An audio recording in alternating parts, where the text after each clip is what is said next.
Today, we're going to talk about a certain kind of person, the kind of person who's been through, well, a lot.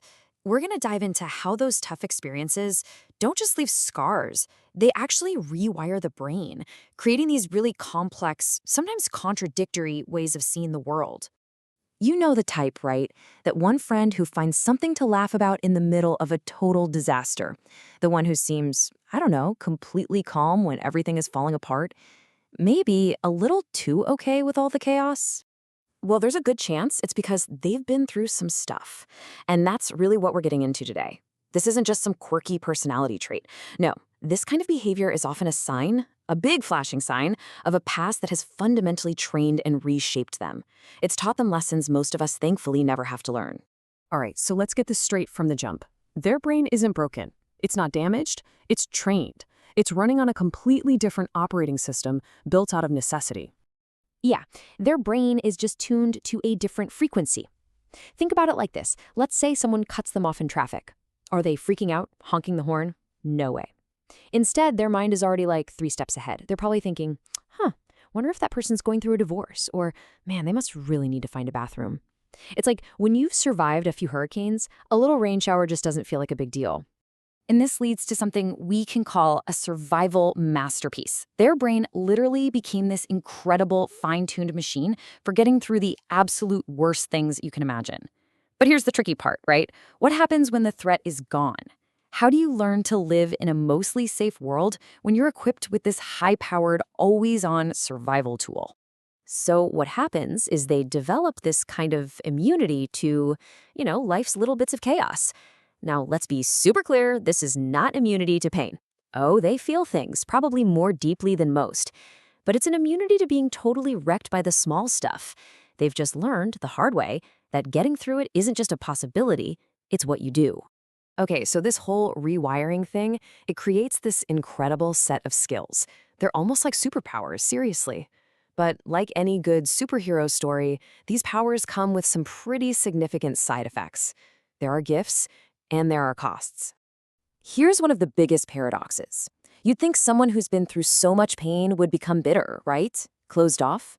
But so often, the exact opposite happens. They become what you might call aggressively empathetic. It's like pain is a language, and they're fluent. They can hear its accent in your voice from a mile away. And we're not talking about just general empathy, it's incredibly specific. They'll pick up on these smallest things. That tiny shift in your tone, they heard it. The smile that doesn't quite reach your eyes, they saw it. They can feel the texture of silence. Is it a comfortable silence, or is it a heavy one? They walk into a room and it's like they've got an emotional thermostat. They just know the temperature. But here's that side effect we talked about, the flip side of that empathetic superpower. That same finely tuned system is also a threat detection system. And the problem is, it never fully shuts off. It's a state called hypervigilance. And this isn't just some abstract idea. It plays out in the most mundane situations. Take a simple coffee date. For them, it might look more like a strategic mission. Okay, where are we going? Gotta be a place with multiple exits. When we get there, I need a seat facing the door. They've probably rehearsed parts of the conversation in their head. And you can bet they have a backup excuse ready just in case they need to leave early. This isn't paranoia. It's just a nervous system that was taught that safety is something you plan for, not something you just expect. So, naturally, this leads us to relationships. And this is where things get really, really complicated.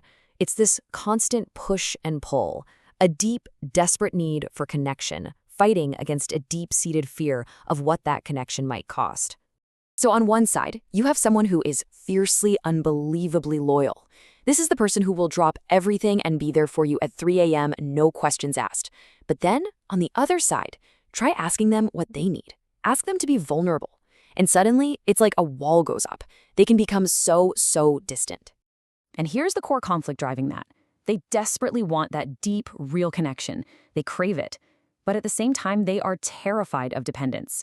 Because somewhere along the line, they learned that needing someone else could be dangerous, that it came with a price. So they mastered the art of needing no one. And yeah, that sounds strong, but man, it's also a really lonely way to live.